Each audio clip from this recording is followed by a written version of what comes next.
Coming up, IFA 2025. This is Double Tap, where blind people talk tech. Here's Stephen Scott and Shaun Preece. I think that made absolute sense, don't you? I think someone's had too many coffees. What are you talking about? I believe what you're trying to say, Stephen Scott, is IFA. No. IFA, IA. What? No, I'm not. I'm saying IFA because I think that's what they say over there in Europe. Yes, perhaps we should explain what the hell we're talking about. You know. Remember Europe, right? Remember, because as a Brit, I've got to say, Nope. we've let's just say Europe are, I think, still our best friends. Yeah. Oh no, definitely not. Okay, fine. But yes, IFA 2025 is taking place in Berlin. It is, if I'm honest, the best way to describe this is it's the CES of Europe, right? This is the opportunity for all the big tech companies from around the world to come together and showcase either technology that was on show at CES, which, a lot of people can't get to in Las Vegas every year, for good reason, because it's in Las Vegas and it costs a lot of money to get there. But, Yes. If you live in Europe, you might say, well, where can I go to see all these latest innovations? Well, that's what IFA is all about. And it's really been, around for many, many years. It's done an amazing job in not just promoting the sort of US and Canadian technologies. It's done a great job in also promoting European technology to the world as well, of which there's a lot. I spent some time at CES in Amsterdam, you might remember, a couple of years back. And, yeah, that's right. and that was I totally forgot. Yeah, Yes. and actually that was CES trying to get into the world of what's going on in Europe as well, and kind of bringing that sense of CES to Europe. IFA is a much bigger event. CES Amsterdam, by comparison, is quite small, but it does give the opportunity again for these companies to show their wares. And there's lots of products you're going to hear about that you may not know about necessarily because they're particularly European products. Yep. So a lot of smart home technology generally gets on show, robotics, cars, all that kind of stuff. So you learn quite a lot about all the different technologies that are out there. It's a really, really good event. And it's been interesting reading up on everything that is, coming out. You though, haven't had much joy with this, right? Yeah, you say that about, the marketing of this and great for European tech companies. I was looking around and this is hardly covered anywhere. I really struggled to find the stories. Now, you did happily dig into this and you found some information. I'm a hero. You are, Stephen Scott. I'll give you that because, usually after any event, after CES, you're flooded with every article about every little thing that comes out. With IFA, or IFA. I really struggled, even in the, the mainstream big tech news sources out there. I struggled to find much about this. Yeah, well, lots to talk about and lots of great products to talk about. The big company, I suppose, we really must start with is Samsung, right? Because they've announced a couple of new products. Now, this is not an opportunity for them to showcase what I would say are their flagship products. They do that at their own Galaxy events. But they did take the stage at IFA Berlin to talk all about their new Samsung S25 FE phone. So the question today on Double Tap is, what does FE stand for? I say Fun Edition. Of course you do. Yes, I say, I have no idea. Fairly affordable? There you go. FA, isn't it? Yeah. Oh, yeah.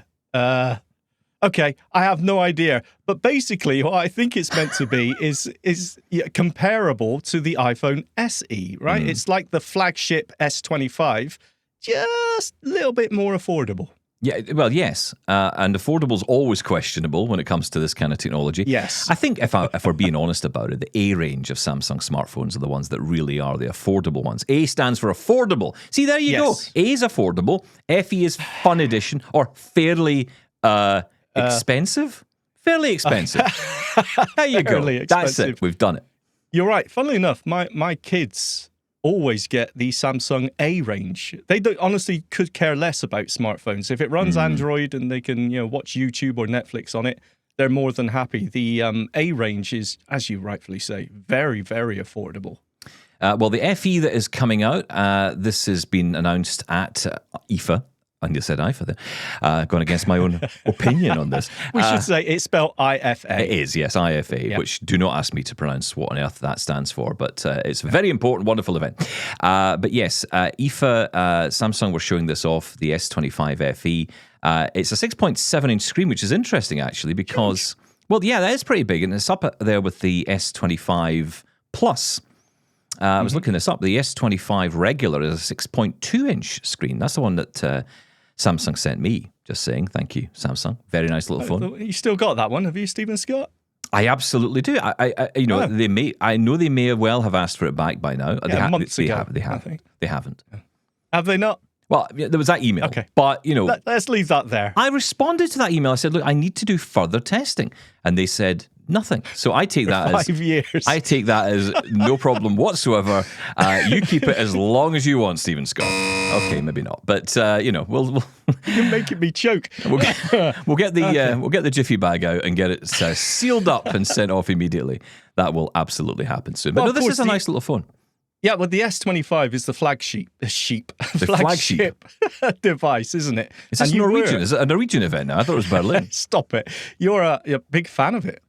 I love the Samsung range, and it's interesting. I think it seems to be there's a bit of a divide in the Android community about who likes Samsung or Pixel devices. Pixel, of course, gets you the very latest now, whereas Samsung, and one of the things they talked about at the event was One UI 8, which is Samsung and Google's collaboration together for the Android operating system, essentially bringing Android 16 into the Samsung world through this, what they call One UI 8, their own, if you like, envisioning of what the Android software is. It's their launcher, as it's known in the Android world. It's a little bit more than a launcher, isn't it? I mean, it is, yeah. It's hardly the front screen, but no, it's a really sort of harder, bigger, I should say, a bigger version of what would be, as you would say, a launcher.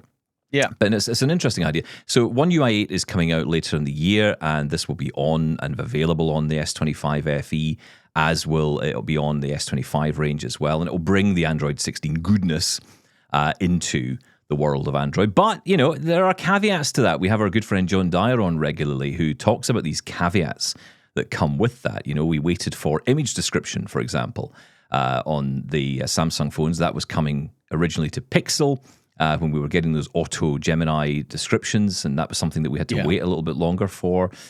So, it's an interesting one. But, I think that one thing I've often said about the Samsung range, way back to my S10, that I still have and still love, is the design. The design is it's gorgeous. It's a really sexy smartphone.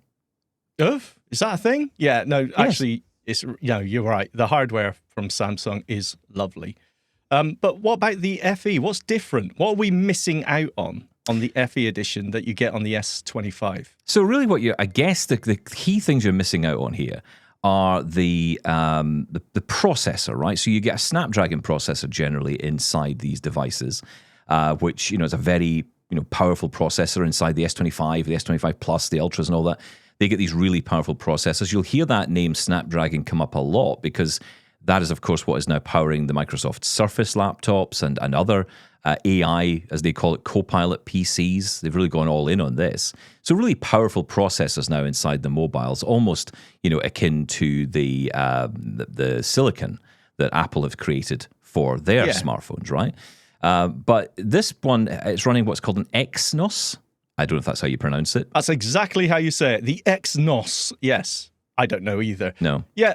It's a lower powered processor, right? But, I mean, look. Well, arguably. Yeah. And I often wonder what this means in reality, right?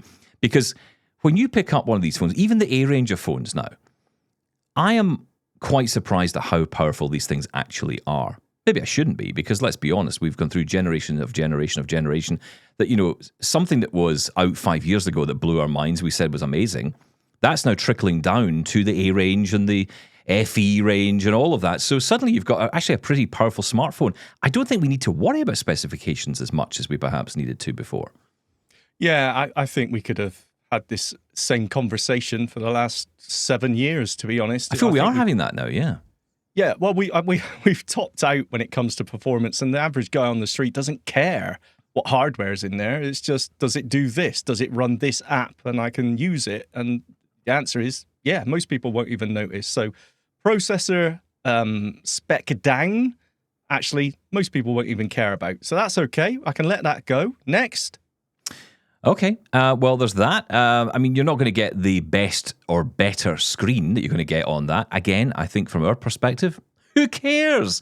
Does that matter? I mean, I don't know. But it's an AMOLED screen, which to my understanding, is a pretty decent screen. So it's not like Still great. It's interesting. One of the tablets we're going to talk about later from Samsung that they've brought out has got a TFT screen. I mean, that takes me back a few years. I remember TFT monitors. There was a kind of original flat screens, wasn't it? Yeah, that's when this all, those very thin, the move from CRT happened. It was TFT. I'm surprised they're still about. But Samsungs do generally have amazing screens, amazing displays. So I wouldn't worry about that either. I also hear that it's got a 120 hertz refresh rate. We don't care about that, obviously, but for the mainstream, they're going to love that because, it makes it feel more responsive. So, yeah, I think that's a pass as well. Don't care about that. I mean, that's the thing. So you kind of wonder, right? I mean, the price of this thing, $649 coming in at $919 Canadian, starting price for a 128 gig model. It's interesting to me what you're getting for that money compared to spending $200 or $300 more for the S25, the S25 Plus. I guess I'm asking you, I suppose, because I don't really know the answer to this. Is it that more of the processing is able to be done on the device with the better processors, so therefore you're going to get better AI experiences, perhaps, versus on this where everything might be going out to the cloud? Yeah, well, I mean, arguably, it could well be. As we move towards local AI processing, as in on-device, for privacy reasons more than anything else, then that could become more of an issue. But where we are right now, I don't think we have to worry about that for a few years yet. So if you were just buying this purely as your daily driver, I think it'll be fine. Everything's still going out to the cloud, mostly anyway. So yeah, I don't think that's an issue either. I think this is comparable, as I said at the beginning, this is comparable to the iPhone SE, where there's various limitations that most people won't even notice. The ultra wideband on the iPhone, for Find My and things like that. Most people don't even know that isn't there because half the time they don't care. So those little emissions means they can bring the price down and still give you the S25 brand. So I think this is going to sell well, and the price is subjectively, I suppose, the price is reasonable enough. So yeah, S25 at a price which is $200 or $300 less than the flagship. So that's good. They also announced new Galaxy Buds FE as well. I mean, again, it gets a bit to the point where you're thinking, what am I buying here? What is the, It's 4 ears, that one. Oh, very good. Thank you. I like that, actually. I'm going to give you that. It's got a new blade design. I have no idea what that means, but okay. Some interesting features. I mean, obviously, it's got I say obviously, like we're so used to these days. We're so used to things like active noise cancellation. If it doesn't have it, we're almost shocked. Yes. But, what is cool about this is hands-free Gemini and Bixby built into this as well. That's pretty cool. Mm-hmm. That's, again, the ability to summon that. It takes me back to the days of the Amazon Echo Buds, which I hated, by the way, just because of my first day experience of them. It was just dreadful. Feedback. Yeah. I mean, yeah, we get email. I was squealing in my ear every day. It was terrible. But yeah, basically, similar idea, right? You can summon the assistant. This is something that, I think Google have really got a hold of. And, this is where I think they're going to power ahead. It's so interesting, the discussion in the community now about where Google has gone with Gemini and how far forward it's gone and how behind Apple is. Yet, there's a reluctance for people to make the leap to Google Android. Do you know what I mean? It's like there's still that reluctance because it comes back to what some see as a brick wall, some see it's a mountain to climb, some see it as something they have to get over, but it does feel like a barrier. Yeah, of course, but we feel the same about anything. I mean, as soon as you change your comfort zone, it's uncomfortable. That's how it works. So people don't want to do that. Plus, AI doesn't really have to stay in one ecosystem. I can use Gemini pretty much anywhere, right? Either on the web or through their own third-party apps, but you know what I mean, apps in the App Store. So, there is that separation there, and you don't have to. You can still experience it. And on that, breaking news, by the way, Stephen Scott. Should I press the button? Yeah, you know what? Press that button. Okay. Breaking news. This better be good. Oh, now you've just ruined it. I mean, you built up the tension and then spoke all over it. I have dumped Copilot. Hang on. You made me press that button for that? Yeah, no, this is amazing news. I don't have an amazing news button. That was a breaking news button. I've changed my action button on my iPhone to now just do Gemini, because I was asking questions about some coding questions I had, and Copilot consistently gave me the wrong answer. I mean, for at least 10 minutes, kept giving me the wrong answer. Went on to Gemini, straight away, correct answer. So that's all it took. I'm so fickle. I've dumped Copilot. Gemini was amazing. Well, yeah, I'll ask it a question that it doesn't know, and then Claude will know, and then I'll move over to that. But yeah, sorry, yeah, that was boring news, actually. Move on. Tell me more about IFA. Perplexity is the one that I hear a lot of people saying is really good. Do you used it? No. I tried it out the first time. There's just so many to try, right? I know. It's fine. Yeah. Actually, Gemini's been on my action button for a long time because you showed me how to do it. So I said, okay, I'm going to have that on there. So here's the other thing about the Galaxy Buds FE that is quite interesting. And I think this is an area where there can be some competition, right? And that is battery life. So they're saying they can offer between 6 and 8.5 hours of playtime. That's pretty good, actually. You would expect some standby time in there.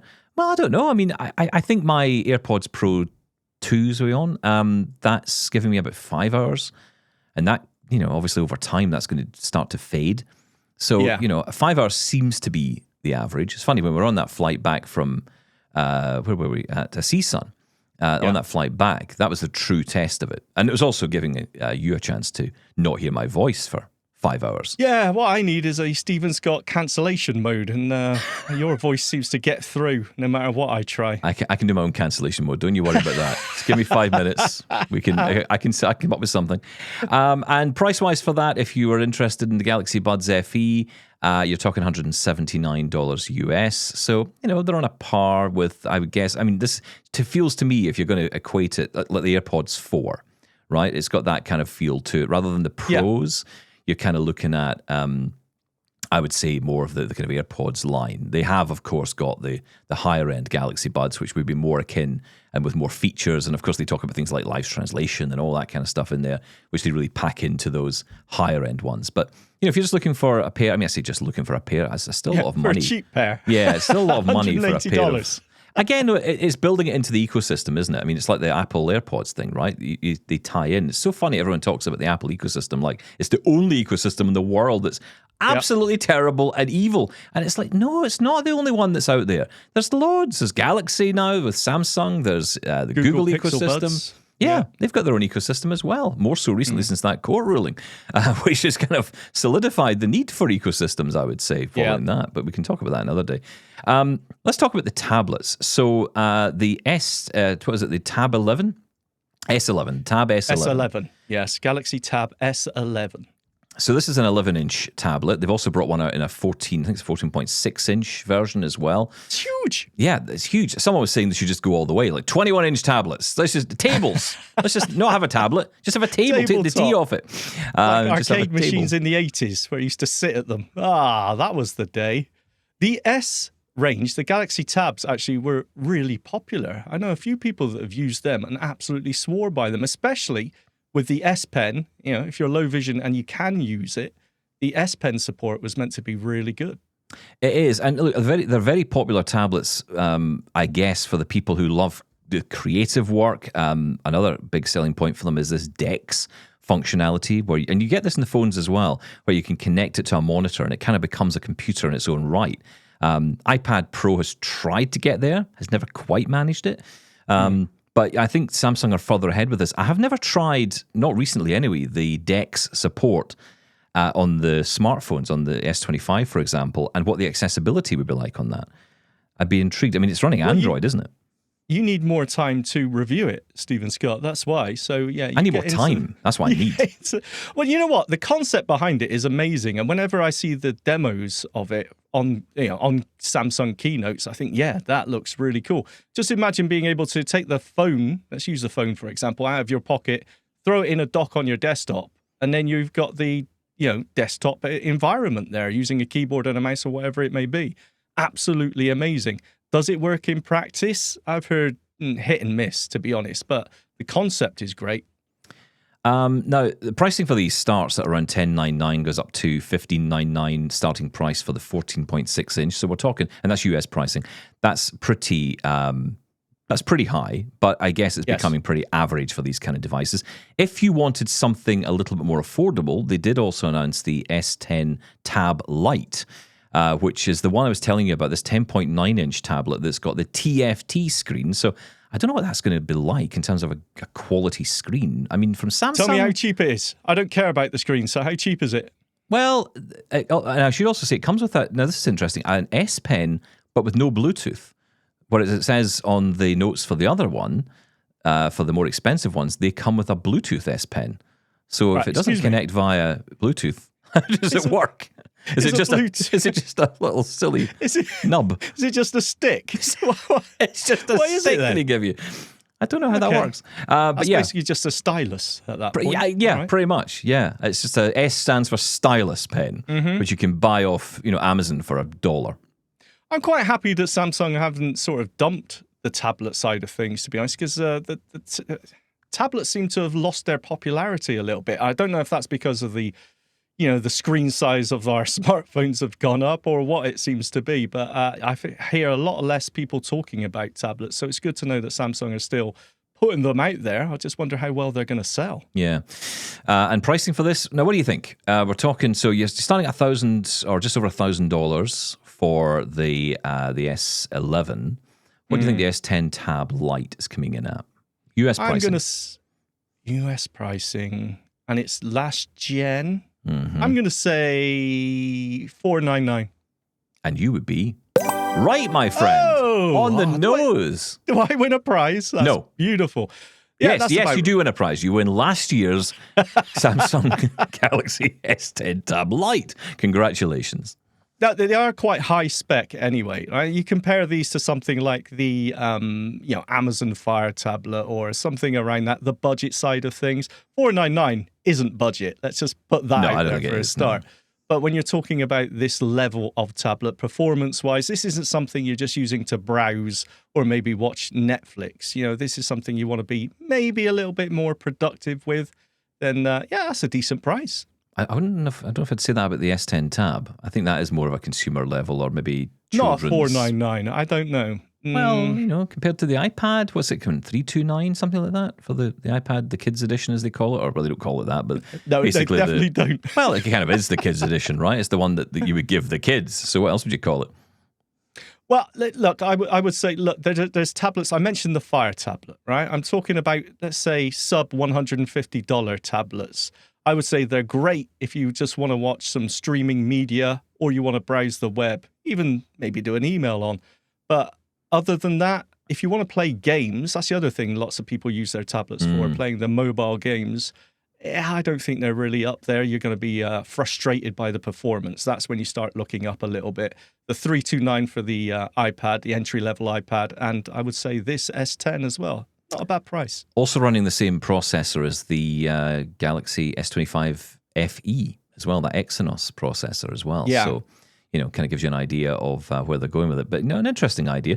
Shall we talk about computers? Yeah. Oh, is that Samsung done? Okay, yeah, well, good. Samsung didn't have much more to show. I thought they might have shown off some Galaxy books because that's their laptop range. I'm waiting for the glasses. Where's the glasses, man? You're not going to see that here. You're not going to see that at IFA. They'll have an event later in the year. If that's coming this year, there'll be an event later in the year to bring that out. So. I imagine it might be a joint event with Google as well.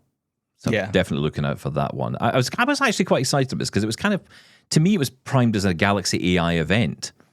So I thought, okay, this is kind of giving a sense of... It was. They mentioned AI all the way through it. They said that, but then it was like tablets, and I'm like, Yeah, sorry, there was Samsung. there was nothing new when it came to AI. It's just, and to be fair to Samsung, every company there, I think, has mentioned AI either in their marketing or PR or whatever. 100%. It's fine. Okay, let's move on to Acer, a company we don't talk about very much, but a lot of people are always interested in what laptops are out there. Acer announced some new ones, and this was the team on stage. There's some terrible backing music here that we couldn't get rid of, but this will give you a sense of what was displayed on stage at IFA Berlin. And today, I'm very proud to announce the latest bijou, as we say in French, from Acer, the Chromebook Plus Spin 514. This is the thinnest Chromebook that Acer has ever built. But now, moving from thin to light, we've continuously delivered on that promise of ultralight devices. Acer Swift Air 16 is the lightest and the Copilot Plus features. Will give you elegance and protection. And finally, the AMD Ryzen AI7 350 series processor will give you the next level performance. The Predator notebook. The Predator Helios 18P AI is purpose-built for professionals who demand high-performance computing in a portable setup that is ideal for AI developers, content creators, and gamers who are looking for a device for both work and play. Predator Orion 7000, what a powerful monster. We are breaking the barriers between professional gaming and everyday players, empowering everyone to play like a real pro. Professional player, fans, and casual gamers, all you can enjoy this machine.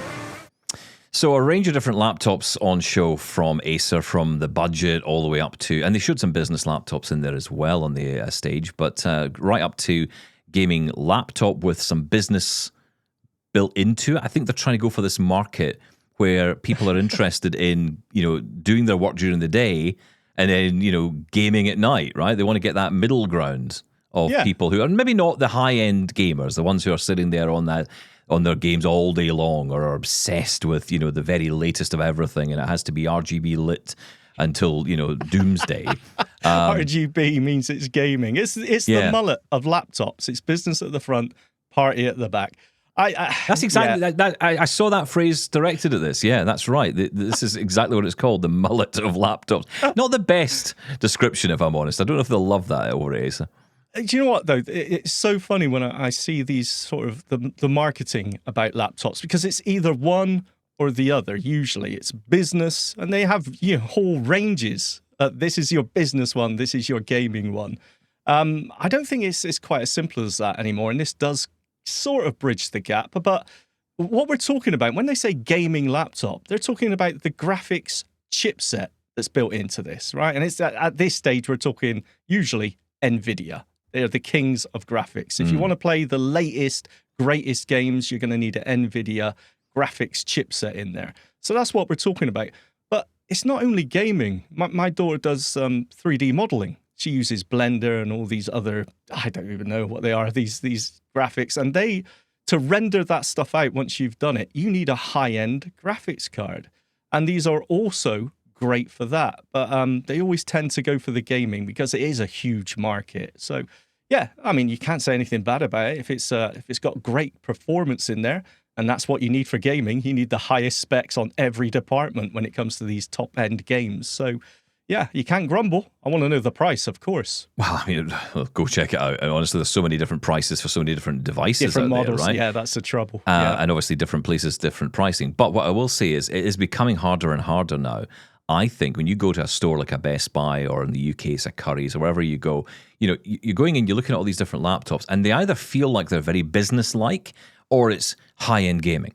And you kind of work out, okay, what are my needs? And this is the question I get asked all the time. What if I'm buying a PC laptop, what should I be looking for? And it's hard because the temptation is to say, well, and most people might say, well, look, work out what your budget is, start there, and then try and find something to fit that budget. And, you might find a gaming laptop does that. But I sometimes wonder with the gaming PCs, are you buying more than you need? And I often think I am. I mean, it's interesting to me. I have this HP, as I was telling you before, the HP desktop I've got, which I bought maybe, 5 years ago now, 4 years ago, something like that. Yeah. And it's a good machine. It's got a fantastic graphics card in it. I have no need for that graphics card. And since getting that Geekom machine that I was telling you about, I've noticed the difference in performance it just feels like there's a lot more going on in the machine that I don't really need to be going on, like high-end graphics at work that I don't need. And having a machine which doesn't have the high-end graphics actually in a way performs better. It's like it just seems to be better at doing the job. I have very little issues now with NVDA crashing, even JAWS crashing, or just going silent on me. I have less of that now than I've ever had. And I sometimes think is not cheaper better, because it's not about being cheaper. It's that, trying to find the right machine with the right level of performance inside it without going over the top in areas I don't need. It's the balancing act of price versus hardware, right? When we're talking about a gaming laptop, as I mentioned, it's all about the graphics. And the graphics can be, in some cases, 2/3 of the final price of the whole thing. Yeah. So if they want to bring that price down, then maybe they'll cut back on a slower processor or less memory or a slightly slower SSD hard drive. So there's that balancing act, because the price of the graphics is sort of driving everything. If you can forget about the graphics card, then you can put all that extra money into faster processor, faster hard disk, which does make a difference, as you've noticed with yours. It's like, so I often give the example of, Dell XPS is the top end. Now, I know they've changed their branding a little bit, although that hasn't seemed to get through to everything yet. That's the only issue when you've got so many products and different types of products out there. The new naming conventions haven't quite got through. So they're still selling, for example, the Dell XPS line, the Inspiron line, the Latitude line as well. And you look at all these and you think, okay, which one's best? Now, you would look at it on paper, you would say the XPS is the best. And it might well be. But then you realize that it has got a touch screen style function row key. And I'm like, I don't want that. I don't want anyone near that. So I look at the Inspiron line. Terrible idea. Yeah. Dell, and I look at the Inspiron line because it's that kind of medium. And it seems to be, it's got the keyboard I want, it's got that style I want, it's got the simplicity I want, but it's got power in there as well. And you can spend less because it doesn't have touch screen. At least some of them don't. I know you get different ones that do, but you can often get ones without a touch screen. You don't have to worry as much about the graphics. You can go for that lower end graphics, but still get a better machine. So it is challenging, but it's good to see Acer coming along. We don't talk about Acer very often. I used to buy Acer quite a lot. I never loved their laptops. I'll be honest. I never loved the keyboards on them. You know what I'm like with keyboards. So I never loved the style of them. But they have improved. So the last couple I've tried in the stores, I've thought actually they're a lot better these days. I'll be honest. I always looked at Acer as the budget range, because they were for a while.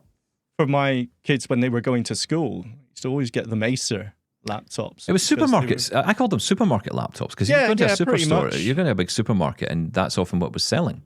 Yeah, they were fine. I mean, they're fine. They were what they were, but they do seem to have changed that brand a little bit, and they do, as we've seen, cater for the upper end as well now. Loads more to talk about. Stick around. We're going to talk about Sean's favourite latest gadget next. Oh. That is robot vacuums. We'll get into that in a moment.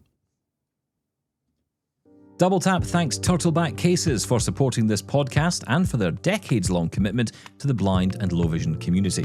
Since 2003, Turtleback has been the original name behind protective leather cases for note-takers, trusted by thousands and designed with real feedback from real users. Made in the USA, their cases are rugged, ergonomic, and built to last. They offer custom-fitted protection for devices like the Victor Reader Stream 3, Blindshell Classic 3, Mantis Q40, Sense Player, Orbit Reader 20, Focus 40, Braille eMotion, and more. Use promo code DT12 for 12% off your entire order. And yes, they ship worldwide via FedEx, complete with tracking. Visit turtlebacklv.com to see the full lineup. Get in touch with Double Tap. Email feedback@doubletaponair.com. Leave us a voicemail at 1-877-803-4567. And now you can send an audio or video message to us on WhatsApp. That number is 1-613-481-0144. We're talking today all about IFA 2025 in Berlin that is ongoing right now. It's going all the way through till the 9th. It's been quite a long week, actually, for them. Lots of media days up first, though, so you tend to get a lot of the announcements. The actual event itself for the public who are going there today. It kicks off today, but we've had a lot of media news in advance. You got a lot of media days, and that's what we're bringing you the information about as we go to air today. Up next, I want to mention Eufy, EUFY, Eufy, which is a brand that a lot of you will know from Anker. And it's a very interesting brand because they have lots of interesting products. Funnily enough, I found a pair of talking scales in my house made by Eufy. I did not even know that they did that. And obviously didn't know I'd even bought them. So there you go. But they do lots of different products. Yeah. Well, I know you got recently a Eufy robot vacuum. Your experience was interesting. Fair to say? Yeah. Well, I've broken up with Copilot. I think my Eufy smart vacuum has broken up with me because I don't know where it's gone. I couldn't find it this morning. So it's gone. You know what you need? Yes. You need a brand new smart vacuum. I think that's the answer. Oh, if only. And this one comes with a lot more functionality, let me tell you. Have a listen to this. This is the new Eufy S2 powerful robot vacuum for deep cleaning floors and carpets. Let's start with Aero Turbo 2.0, our most powerful carpet cleaning system ever. 30,000 pascals of industry-leading suction, among the strongest in the world, and it doesn't fade. Our multi-cyclone design keeps suction consistent and clog-free 6 times longer than competitors, up to 90 days without filter cleaning. Our S2 robot vacuum introduces a truly game-changing feature, an industry-leading 5-centimeter chassis lift. It raises itself to cross thick rugs, layered mats, and even check carpets that stop other robots in their tracks, delivering a deep clean on any type of carpet. Now to mopping. HydroJet 2.0 is a completely new deep cleaning system. The mop self-cleans in real time, several times every second, so it's always fresh and it's always ready. And with our electrolyzed water technology, tap water is transformed into a safe, powerful cleaner. It generates hypochlorous acid and ozone to eliminate over 99%, even better, 99, it's better than 90, right? 99% of germs, TÜV certified for safety and performance. And to make it all smarter, the S2 is powered by our Clean Mind AI system. Advanced 3D vision that detects objects as small as a sugar cube, recognizing over 200 obstacles, from cables and socks to toys, to avoid damage and tangles. But there's one more first. The Eufy S2 is the world's first robot vacuum with a built-in home fragrance system. Really, yeah? As it cleans, it refreshes the air, turning every session into a multi-sensual upgrade for your home. And yes, it will be available this year in Europe and in January worldwide. But there is still another big problem with robotic vacuums: stairs. In homes with multiple floors, robots stop at the edge. You either carry them yourself or buy more than just one, and that doesn't make sense at all. So we wanted to give you a sneak peek at something really, really cool. This is the Eufy Marswalker, the world's first stair-climbing robotic cleaning platform. Marswalker makes multi-floor cleaning truly automatic. Its smart crawls platform uses a track drive with advanced grip and balance control to climb stairs safely and stably. Auto floor detection means it knows when one level is complete, then finds the next and starts the climb without any human help. When the S2 needs to refill its water supply or empty the dustbin, the Marswalker will transport it to the base station, ensuring continuously cleaning with no extra effort from you. With the Marswalker, no floor is left behind.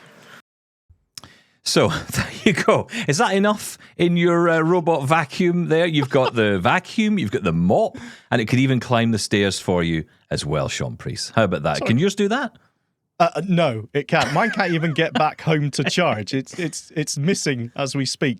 Look, I've said this before. I think the smart vacuum is actually one of the best smart home appliances out there, especially for us, right? It's fantastic. Every morning after everyone's used the kitchen and eaten, I wipe the sides down, wipe all the crumbs off the side, and just grab the smart vac and leave it in there and let it do its thing while I'm getting up or taking the dog out or whatever.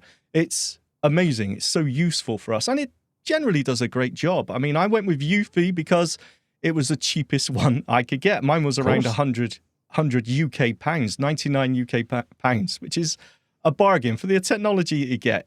it's great. I will say the app, when it comes to accessibility, it's not great. But as soon as you pair it up with your smart speaker, be it Google, be it Amazon, you just say, as I've set my routines up, start cleaning, go home, and where's the vacuum? And it'll beep away at you. So, yeah, I think this is great. The stairs thing is a problem, because he's absolutely right. I was thinking, do I need to get another one for upstairs? I mean, it seems a little bit lazy, but it's so nice just to be able to say, start cleaning, and the thing will go off and do the entire house. So a stair walking one. I'm not sure if this may be just PR gimmick at the minute. Well, so just so you understand, so the way this works is it's like almost like I would imagine it's like one of those bags that they bring your food in from a delivery place. You know those big bags that they Velcro the front off it, and then they pull out your pizza and give it to you. Yeah. That's basically what this thing is, right? Because it's a separate thing called the Marswalker that the actual robot vacuum. Okay. Yeah, so Marswalker, right? This thing, the robot vacuum goes inside it, and then the Marswalker carries it up the stairs. That's how this works. It's not like suddenly this thing sprouts legs and walks itself. What? Okay. I'm not sure how I feel about it. So this is a separate... So where does this walking bag live? All the time? No idea. Well, I think it might be a combination. I don't know. I think this might be a separate device to the actual docking station itself. It's a very strange thing. I mean, it's because it's obviously much bigger than the robot vacuum itself. I'll call it now. Gimmick. This is not going to happen. This probably won't even make it to market. Okay, yeah, great idea. I don't think it's going to happen. But it wasn't the only one. There were a couple of others I did see. Roborock, I think, had come out with one which did sprout legs, of its own accord, and then just walk up the stairs. I found that kind of hilarious, to be honest. Hilarious? That would creep me out. There's a company, I think it's called Dreamy, or it might be the pronunciation I'm getting wrong here, but it was Dream with an E at the end. And this was a Chinese company, but developing, again, something very similar that we're showing off at IFA as well. So, sorry, IFA, nearly lost my train there. But yeah, so, really interesting stuff, and lots of smart home robotics in this regard, lots of this kind of device coming out, lots of robot lawnmowers as well. That was another thing that came out.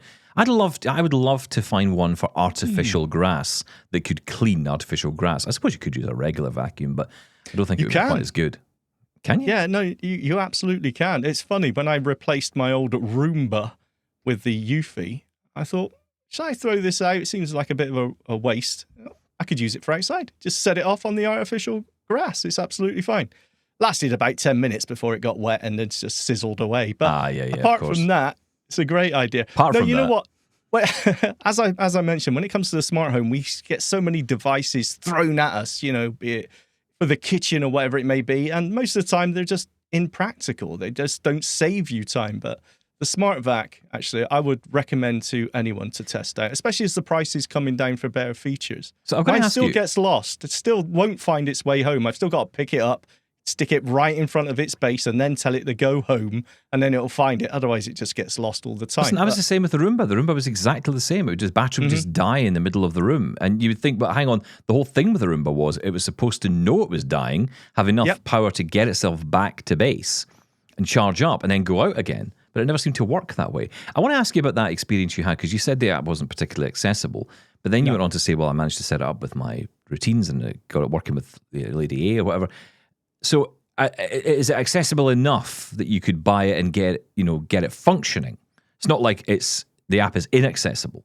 It's not totally inaccessible. There's some apps, some elements on there, button, we're all aware of it. And maybe the text labels for the buttons are somewhere else, and you suddenly realize, hang on, these are text labels that have no function, but maybe they relate to this button I passed 10 minutes ago. So yeah, look, you can set it up and you can get there. I'm saying that, but when I set it up, I had sighted assistance there. I'm just trying to remember if I had to call on it at any time. I don't think so. And once you get it connected to your Wi-Fi, then you can I use the Lady A app because it shows up there, and then I can use the various functions on there if I'm struggling. So, yeah, not great, I'll put it that way, but for the price, I can kind of say, okay, I didn't expect any better. I don't know if that's a glowing recommendation, though.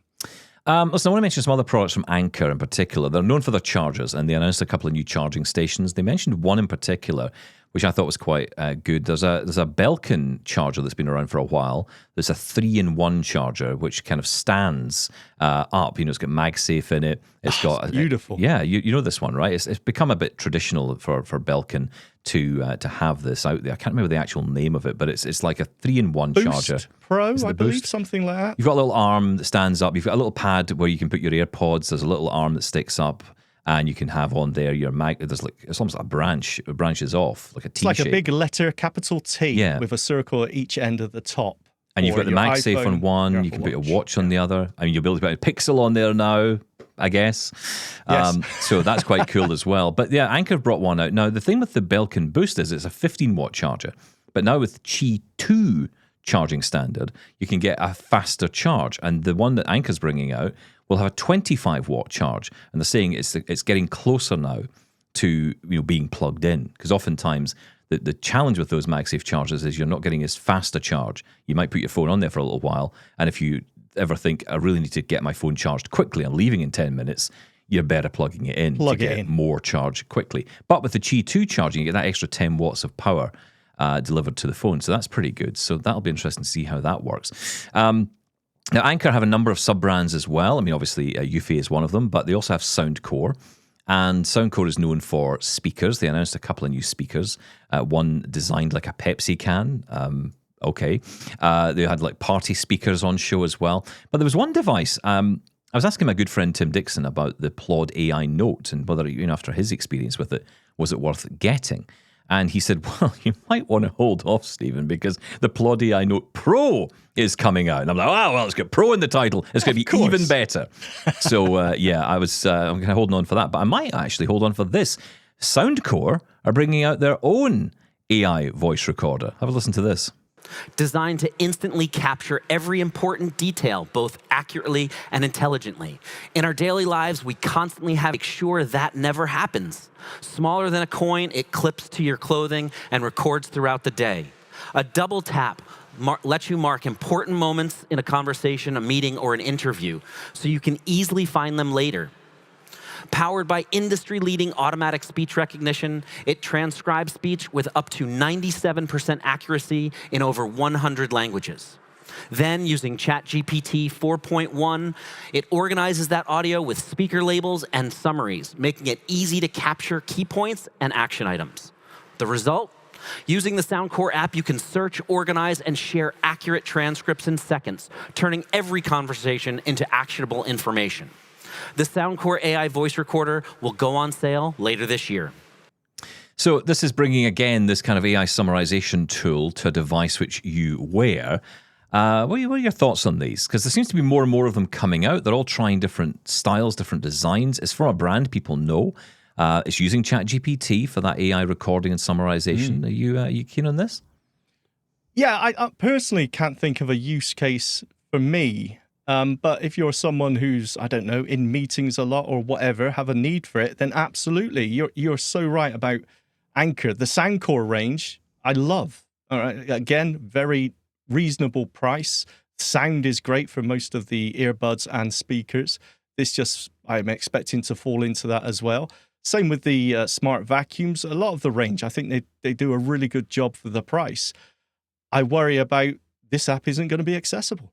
Yeah. And it's very important that it is in this case. If you want to go through a transcript of your day, you need that to be accessible. And with Anker, I don't expect it to be. And that is a problem. The Soundcore frames, those glasses that I used, when they first came out, that app has never really been accessible all these years on. I'm not expecting great things. So for me, it's straight out, which is a real shame. Yeah, I got to say, I agree with you. That's the only thing that makes me nervous. It's like, the device might be good. There may not be anything. Because I remember the Bee that Michael Babcock came on to talk about once, which never really materialized because in the end, the company was bought by Amazon. So I imagine it's going to be reimagined by them at some point soon. Yeah. Which is no bad thing. At least it'll come to life. But the thing with those was that there was, literally one button press to get it to start. The challenge as well is sometimes getting these companies to realize that, lights are not great. We need other ways, taptic. a beep of some kind, something to just indicate this thing's actually recording and it's not recording. Even a beep beep and a boop boop, whatever, just to tell us exactly like well that. done. Yeah, give us that. Well, I just It starts wonder recording, it stops recording. There you go. See, that's what we want. You can have that for free. They like the visual indication so people can tell at a glance that it's recording. That's the reason for that, the privacy. And on that, I wonder how this is going to be accepted.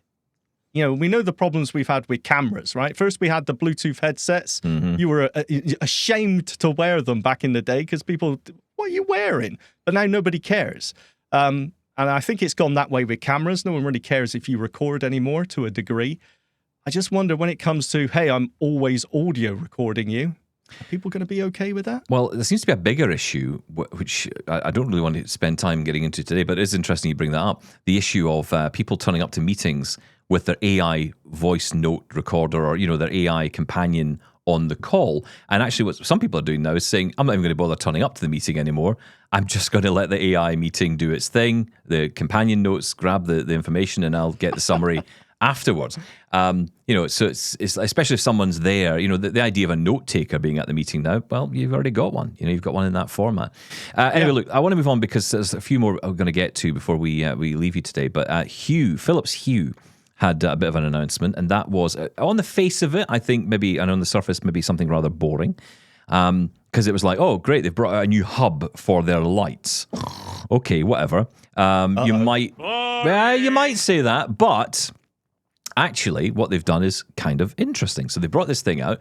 It's the Hue Bridge Pro. This is going to give you an additional potentially 100 devices you can connect to your hub. It was originally 50 lights or 50 switches or 50 whatever you had in your device, 50 accessories essentially you could have connected to the original bridge. So one hub. You can now have 150. Wow.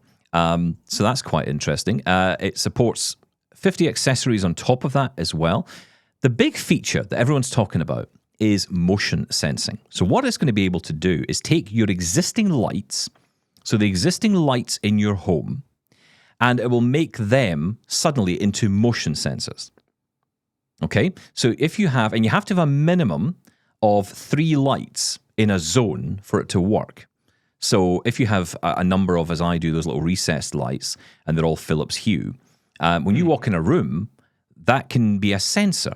Now, you don't need to have a separate motion sensor. So right now, for example, I have a battery-powered Philips Hue motion sensor. So when I walk into the hall, the lights come on. Now I don't need that. That can go away, and actually the lights themselves become the motion sensor. Now, they're saying this is good for security, and they talk about a whole security system that can come with this. I think this is actually pretty cool. I can sort of see the concerns around security in one sense, but I actually think this is brilliant for blind people who want to have motion sensed light in their homes. Yeah, no, I agree with you. It's a very clever use of a technology. I'm not sure what technology they're using to, presence detection, it's usually known as. So I didn't know that was built into the Philips Hue light bulbs, but that's really cool. I kind of Philips haven't got a great reputation because at one point they upgraded their hub to the 2nd gen and made it that you had to upgrade. You couldn't carry on using the 1st gen. That's right. So that upset a lot of people. I'm hoping they've learned their lesson and this isn't a forced upgrade that you have to get this, otherwise your lights aren't going to work anymore. It doesn't sound like what they have said is they're going to have software that will allow you to migrate easily from the Bridge version 2 to the Bridge Pro. So whether or not you need to do the upgrade, I don't know if that's the case, but if you do want to make the upgrade, it should be a seamless process. The fact is, though, you're getting a lot of new functionality in your existing bulbs that you wouldn't have to go out and buy again. You only need to buy the hub. Now, the hub is going to come in at around $100 US. It's still going to be the same kind of thing. I mean, once they're in, you're really not bothering with them. It's all the work has been done at the back end of it. It's just sitting there working away. But it does add some interesting features. I also want to mention Amazon Eero. Now, Amazon did announce a product at IFA 2025, and that is a new thing called an Eero Signal. Now, what this does is it connects to your Amazon Eero, your mesh Wi-Fi system, and if your internet goes out, this thing can connect to a 4G or a 5G signal. It's got all the functionality built into it. It'll even have backup in there. It can use, and Amazon are apparently working with a number of different providers around the world to make this as available as possible and give you the best connection. I recently found out I had 5G in my area. So suddenly I'd be able to get 5G internet access, but without much work to be done. So you plug this thing in. It comes with a USB-C splitter cable. So one part of it goes into your hub, one connection goes into your signal, and then that all gets powered off powered into your wall. And then when your internet goes down, it essentially just flips a switch inside and says, okay, we'll use the 5G signal now. And then when the internet comes back, it flips back and uses your regular internet again. I think, for me, this is the highlight of IFA 2025. I think this is a great idea. As someone who's used the Eero, I know you love it as well. I do from an accessibility point of view as well. Yep. This is a really cool idea. Oh, absolutely. And kind of ironic because we were just talking about this yesterday.